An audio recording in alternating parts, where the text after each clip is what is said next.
तहरीक इंसाफ एक तरफ मुज़ाहमत चाहती है तो दूसरी तरफ मुफाहमत भी, लेकिन सुहेल आफरीदी की जानिब से स्ट्रीट मूवमेंट का ऐलान हो चुका है। 9 जनवरी से सुहेल आफरीदी सिंध के अवाम को एहतजाज के लिए तैयारी करने के लिए निकालेंगे, जबकि हुकूमत और तहरीक तहफ़्फ़ुज़ आईन पाकिस्तान मुज़ाकरात के लिए तैयार है, लेकिन अभी तक कोई ठोस इक़दाम नजर नहीं आ रहे। जबकि राना सनाउल्लाह कहते हैं कि पाँच बड़ों के मिल बैठने तक ब्रेक थ्रू नहीं होगा, लेकिन तहरीक इंसाफ मुसलसल ये मुतालबा कर रही है कि रहनुमाओं को जेल में कैद बानी तहरीक इंसाफ से मुलाकात करवाई जाए और नया साल और सुहेल आफरीदी तहरीक इंसाफ को मुज़ाहमत के जरिए मुफाहमत या फिर रिहाई दिलवा सकते हैं। सुहेल आफरीदी की अभी तक तो मुलाकात नहीं हो सकी है जब से उन्होंने ये चार्ज संभाला है अली अमीन गंडापुर के बाद। इसी पर बात करेंगे। पैनल में मेरे साथ मौजूद हैं फैसल साहब। तो गुफ्तगू का आगाज़ मैं फैसल साहब आपसे ही कर लेती हूँ। मुझे बताएं, मुफाहमत मुज़ाहमत ये किस तरह से आपको लगता है कि कोई हल निकल सकेगा? मरियम नवाज साहिबा वाला केस भी कुछ सिमिलर ही था कि पहले मुज़ाहमत हुई और बाद में मुफाहमत।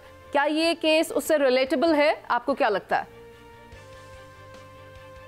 मुझे ऐसा नहीं लगता है। उसकी वजह यह है कि ये जो दोनों सूरत हाल हैं ये मुख्तलिफ हैं जी। जो मरियम नवाज शरीफ साहब के दौर की पॉलिटिक्स थी वो डिफरेंट थी, उसमें इस्टेब्लिशमेंट और तरह की थी। अब जो इस्टेब्लिशमेंट है वो डिफरेंट बिहेव कर रहे हैं। अब ये कहना कि हम प्रेशराइज करके हुकूमत को घुटनों पे लेके आ सकते हैं, मेरे ख्याल में ये ऑप्शन पिछली नवंबर में आजमाई जा चुकी है। अब मज़ीद शायद इसकी गुंजाइश ना हो तो सियासी रास्ता अपनाना ही एक जो है वो साय बात होगी, कोई अक्लमंदाना बात तो वही होगी कि आप सियासी रास्ता अपनाएं। और ये जो मुज़ाहमत है वो उसके कोई आसार या हालात इस वक्त नहीं है। बनने में तो कल भी बन सकते हैं, साल में ना बने वो तो एक अलग बात है। लेकिन इस वक्त अगर आप ये कहें कि स्ट्रीट मूवमेंट शुरू हो जाएगी, यानी अडयाला के बाहर भी अगर आप 10-12 हज़ार बंदा इकट्ठा हो जाए तो फिर आपको ज़रूरत नहीं है मुज़ाकरात की, लेकिन आप नहीं इकट्ठा कर पा रहे हैं, तो ये एक हकीकत है। तो सियासत है ख्वाहिशात से ज़्यादा तो हकीकत पे की जाती है ना जी। तो हकायक ऐसे अभी तो मुझे नज़र नहीं आ रहे। तो आपको लगता है कि पावर शो हो सकता है, सुहेल आफरीदी कामयाब हो सकते हैं नंबर ऑफ पीपल गैदर करने के लिए? देखिए, सुहेल आफरीदी को अल्टीमेटली तो अगर एंगेजमेंट ना हुई तो फिर तो ये करना ही पड़ेगा, लेकिन ये तो फिर उस वक्त के हालात देखेंगे ना जी कि को कर पाएंगे कि नहीं। मेरा जो आज का अगर आप हालात देखें तो देखें दोनों तरफ कन्फ्यूजन है। हुकूमत में वज़ीर आज़म जब मुज़ाकरात की बात करते हैं तो उनके वज़रा आके डिफरेंट बयान देते हैं, यानी उनको बाईपास करते हैं। और इसी तरह तहरीक तहफ़्फ़ुज़ आईन पाकिस्तान का और स्टांस है और PTI के लोगों का और स्टांस है। ये जो कन्फ्यूजन है ये भी जो है वो सियासी तौर पे जो है वो कोई सर्व नहीं करती। यानी अगर मुज़ाकरात करने हैं तो फिर आपने मुज़ाकरात करने हैं, अगर आप मज़ामत करेंगे तो फिर आप मज़ामत करेंगे। ये दुरुस्त है कि नॉर्मली होता है कि दोनों पार्टियों में 2 किस्म के लोग रखे जाते हैं, डव्स रखे जाते हैं और हॉक्स होते हैं जो कि अपनी अपनी ओपिनियन रखते हैं, लेकिन पार्टी जब डिसाइड कर लेती है। तो जब ये तहरीक तहफ़्फ़ुज़ आईन पाकिस्तान ने, मेरी बात भी हुई उनके कुछ काबरीन से, तो मैंने उनसे ये कहा कि आपकी ये जो कन्फ्यूजन है ये आपके लिए ज़्यादा डेंजरस है। ज़्यादा हुकूमत की तो कन्फ्यूजन इसलिए मैटर ज़्यादा नहीं करेगी कि वो तो वही करेंगे जो अल्टीमेटली शहबाज शरीफ साहब जो है वो करेंगे। कैबिनेट में उन्होंने बात की है तो वो मोहतात आदमी है, ऐसे बगैर पूछे तो बात नहीं की होगी उन्होंने। फैसल साहब, एक इंतहाई अहम बात राना सनाउल्लाह साहब की जानिब से भी सामने आई है। वो कहते हैं कि मसाइल का हल हो सकता है अगर 5 बड़े मिलकर बैठ जाएं, और उन 5 बड़ों में से 4 तो उन्हें नॉमिनेट भी कर दिए हैं। तो आपने भी वो फहरिस्त देखी होगी। वो 5वीं शख्सियत कौन सी है जिसका नाम सीगा राज में रखा जा रहा है? ये शहजाद भाट साहब आपको बताएंगे। शहजाद भाट साहब, शहजाद भाट साहब जी, मुझसे सवाल करिए मुनीर से। फैसल साहब, आप सुन पा रहे हैं उन्हें? वो आपकी तरफ लाए हैं बात को। हाँ, बात मुनीर से ये है कि सबसे पहली बात तो ये है कि इस वक्त जो PTI है वो सहारा ले रही है कि मुज़ाहमत करे और मुफाहमत भी करे। ये 2 चीज़ें मुतज़ाद चीज़ें हैं। सवाल यहाँ पर यह है कि इस वक्त जो मैं फैसल की इस बात से तो एग्री हूँ कि मुज़ाहमत से इमरान खान की रिहाई जो है वो इस वक्त मुमकिन हमें नज़र नहीं आ रही, ये साफ बात है। अच्छा, फवाद चौधरी समेत दीगर दर्जनों अफराद जो हैं वो मुफाहमत की जो बात कर रहे हैं, पॉजिटिव बात कर रहे हैं, टेबल पर बैठकर बात करने की जो बात कर रहे हैं, रास्ता वहीं से निकलना है। एक तो ये बात है।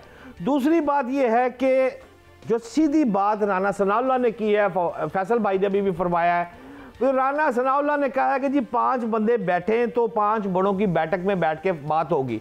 अब मुझे को गैप का इल्म तो है नहीं, लेकिन अगर अकल से सोचूं तो एक तो हो सकते हैं उसमें हज़रत किबला शहबाज शरीफ साहब, दूसरे उसमें हो सकते हैं जनाब आसफ अली जरदारी साहब, तीसरा उसमें फजलुर रहमान साहब, चौथे उसमें इमरान खान, क्योंकि वो हकीकत है आज भी लोग उसको पसंद करते हैं, उसके चाहने वाले हैं, वो तो है, चाहे वो पाबंद सलासल है, लोग उसको पसंद करते हैं, वो पार्टी का एक बड़ा सरबराह है। चौथा इमरान खान, और 5वीं एक शख्सियत हो सकती है, लेकिन उससे पहले कि मैं 5वीं शख्सियत नवाज शरीफ है, और जो नाम नहीं बताया गया था वो फजल रहमान का था। अब आप मुझे बताएं, आपको यकीन है इस बात का कि वो नहीं? मैं आपसे टोटल डिसएग्री कर रहा हूं मुनीज़, आप बिल्कुल गलत फरमा रही हैं। नवाज कहां से आ गया बीच में? जब शहबाज साहब तशरीफ ले आए हैं, ये तो माय ओपिनियन ना, राना सनाउल्लाह ने ऐसी कोई बात नहीं की। अब बात ये है, चलो 5वां अंपायर खड़ा कर लेंगे। हाँ, ये मैं आपसे आने लगा था, 5वां भाईजान आप अंपायर खड़ा कर लेंगे, तो जब 5वां अंपायर कहता है कि मैंने नहीं खड़ा होना, तो फिर क्या होएगा फैसल भाई? सर असल जो भट्ट साहब आपने जिस तरफ तो जो दिलाई है ना, मसला ये है कि राणा साहब की बात तो दुरुस्त है कि 5-6 लोग बैठ जाएं तो बात हो जाए, लेकिन ये 5 बैठेंगे कब? अभी तो माहौल इस तरह का है कि पीटीआई के अंदर से भी लोग एक दूसरे को की शक्ल नहीं देखते। आप देखते हैं वहाँ पे बहुत ज़्यादा जो है वो सिलसिला जो इस किस्म का है कि वो उल्टा फुल्टा है, यानी कोई किसी का मशरक़ की तरफ मुंह है, किसी का मगरिब की तरफ मुंह है। अब ये जो एफर्ट की है नेशनल डायलॉग कमेटी ने, फवाद साहब ने, इमरान इस्माइल साहब ने, महमूद मौलवी समेत मैं भी उसमें जो सजू में लगा हुआ हूँ, बाकी लोग भी, तो कि कम से कम आप बैठ के चाय के कप के ऊपर आप एक आपस में गुफ्तगू तो कर लें, ताकि जो गुफ्तगू आप कर रहे हैं एक दूसरे के साथ, वहीं से रास्ता निकलना है। रास्ता तो मुज़ाकरा, जो पॉलिटिकल जमातें होती हैं उसमें तो मुज़ाकरात तैयार होते हैं, उसके अलावा तो कोई और चीज़ हो नहीं सकती। और ये बात आपको जो है बावर कराना है, जिस तरह से इमरान खान साहब की मुश्किलात में जो अडेला के बाहर जो लगता है हर हफ्ते एक मेला या जो भी आप उसको कह लें, उसका फ़ायदा तो इमरान खान साहब की ज़ात को नहीं हो रहा ना जी। वो तो उल्टा उनकी एक्सेस भी रुक गई है, उनकी गुफ्तगू और पैगाम भी आना बाहर रुक गया है। तो सियासत में जज्बात का तो कोई ज़्यादा अमल दखल होता नहीं है। सही, अगर आप उसमें कोई फहम फरासत से काम करेंगे। कलामी की माजरत चाहता हूँ फैसल भाई, जो आप फरमा रहे हैं, दूसरी पार्टी का मौकफ है कि अगर इन अफराद जिनके आपने नाम लिए, मौलवी साहब और फवाद भाई का नाम भी आपने लिया है, उन अफराद के साथ अगर बैठा जाए तो इनकी बात कंसेंसस अगर एक जगह पे हो गई तो इमरान खान तो फिर नहीं मानेगा, तो बैठने का फायदा क्या फिर? आपकी राय? सर इसी वजह से हमने उनको ये कहा है, देखिए कि आप बैठने से पहले बैठने का माहौल भी तो बनाते हैं ना। व्हाट्सएप अगर 2 फ्रीकैन की लड़ाई हो तो तीसरा फ्रीक जो कि दोनों को काबिल कबूल हो, वही बैठाता है ना अपने घर पे कि जी आप इधर बैठ के मेरे पास बैठ के बात कर लें। इस वक्त तो सूरत हाल ये है कि इमरान खान साहब को मनाने के लिए हमने इसीलिए कहा है कि अडयाला का टेम्परेचर बड़ा हाई है, वहाँ पे गुफ्तगू नहीं हो सकती। ना इमरान खान साहब ट्रस्ट करने को तैयार है, ना इमरान खान साहब पे कोई ट्रस्ट करने को तैयार है।